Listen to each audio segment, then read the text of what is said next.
Hello বন্ধুরা, আমরা আজকে এখন শিখবো একজন প্র্যাকটিক্যালি কিভাবে ভীম বাঁধে। চলুন আমরা তার কাছ থেকে শিখে নেই। মামু, ভীম বাঁধে কিভাবে আমাদের শিখাইবা না? শিখাও তো দেখি কিভাবে ভীম বাঁধে। এই যে দেখেন,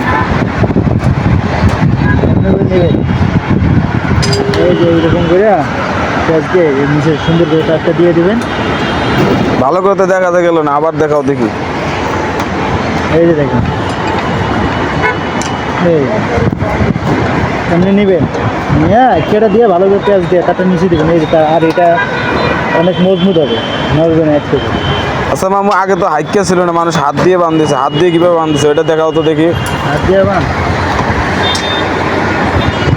দিয়ে বান দিলে এইরকম করে, এই যে এইদিকে দেখেন,